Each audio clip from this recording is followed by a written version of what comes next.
Good morning. This is Nardine Staravera, licensed marriage and family therapist, and I'm here with you with Relationship Wellness 101. So today we are talking about a certain type of patterns that occurs in any type of close relationships. It can be a mother-child, parent-child relationship, or a romantic relationship, or even a roommate type of relationship, and also just even working in terms of business relationships, business partner relationships. So, for the sake of this topic, we're going to focus more on romantic relationships. So, relationships, we often fall into certain patterns of communicating, and really, miscommunication that can tend to lead to disconnection. So one of the most common patterns that we find that couples get into is called a pursuer-withdrawer type of dynamic. So what does this pattern look like in the face of conflict? So the pursuer tends to be that person who will initiate communication if there's a conflict. They will go after sharing their feelings, sharing the emotions, whereas the withdrawer tends to be the one that says, I don't want to talk about it, they shut down, or they walk away. So even though that might, characterize most people, I mean, sometimes we can go back and forth, but for the most part, most people tend to lean toward one more than the other. So let's look at this pattern to see what happens when there's a conflict that arises, right? So the pursuer is that person who says, I need to talk about it.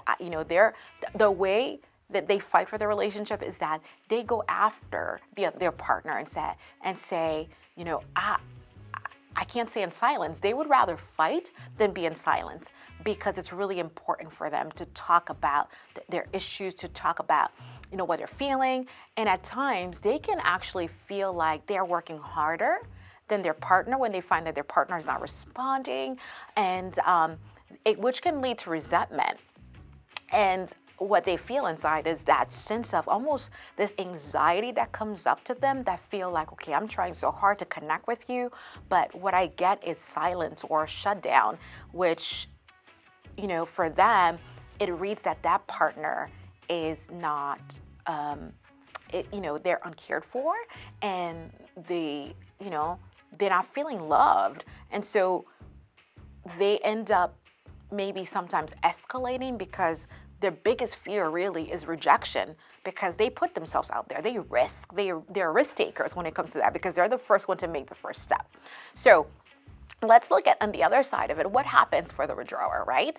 So the withdrawer is that person that, on the outside, what you see is like, they're shutting down, they're moving away.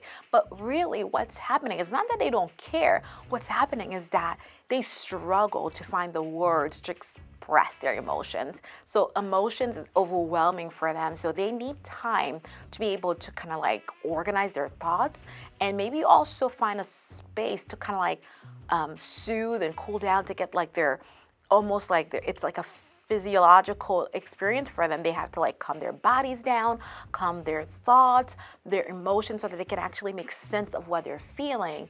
So in that process, if they're trying to do that, and unfortunately a lot of times they can't even communicate that need to kind of like step away. So when we, like if you kind of step back with me and kind of like look at those two things, right? And so if you remember what I said about the pursuer and the withdrawer, so that's happening where the pursuer is initiating, pursuing, and the withdrawer is feeling overwhelmed with their emotions. And what is the pursuer reading? Oh, the withdrawer doesn't care. They don't care about this relationship. And so what do? In their own anxiety, because their desire connection, they ramp up. And their anxiety, what it looks like sometimes, is anger, wanting to control, and criticism. And so when the withdrawer is trying to calm themselves down, and what they get is criticism or anger, so now they feel like they're uncared for, they feel unloved, they feel unsafe in that relationship. And what you have now, you have this pattern, you have this cycle that goes on, and couples are unable to get off of it, but at the root of it, both people are trying to fight for the relationship, but the way they fight looks so different. But if only they can stop and recognize how their tactic of fighting is actually pushing the other partner away, then they would be able to really be,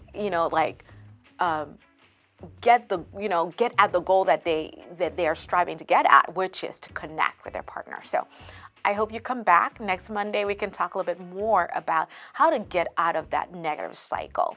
So I hope this helps. I will see you next Monday. Thanks. Bye-bye.